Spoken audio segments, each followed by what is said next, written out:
Man, I wish I could write a perfect 5-paragraph essay. Every time I try, I write about random things and it doesn't make any sense. What if I told you that you could? Whoa!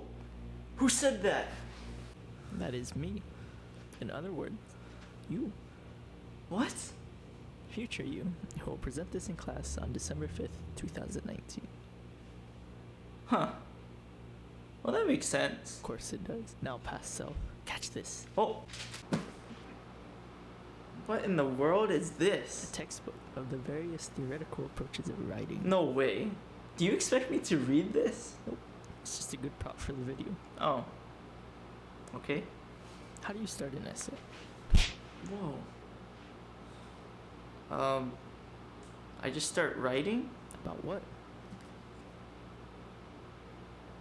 Well, I answer the prompt. How do you answer this prompt? I just write, okay? Well, have you ever thought that what you write is irrelevant? That's kind of rude, dude. Wasting a reader's time is kind of rude too.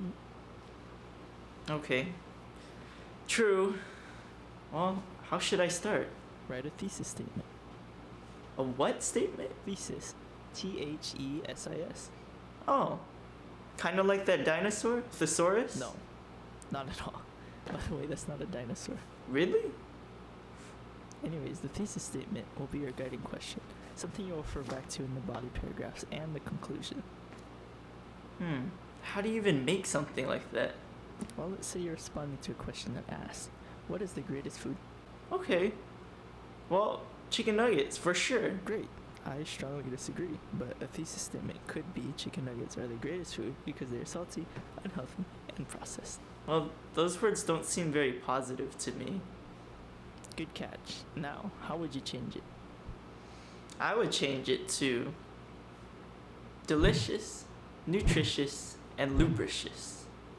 Did you rhyme that last word especially?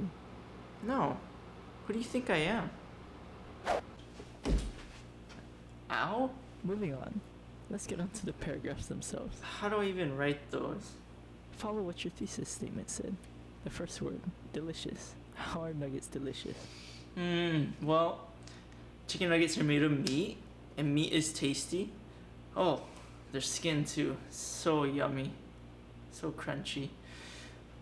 And I guess just the way that they're made, the oils that go into it when it's deep fried, add to its flavor. Go ahead and write on all those things in your first body paragraph. Well, that seems easy enough. Could I also add that the shape of the nugget itself adds to its flavor? I mean, dinosaur-shaped nuggets and star-shaped nuggets are 10 times better than the normal counterparts. No, not really, because it's not very relevant to what your original argument was. Instead of saying Okay. lubricious, you talk about how the form of the nugget has an impact on how it tastes. I could do that. That makes sense.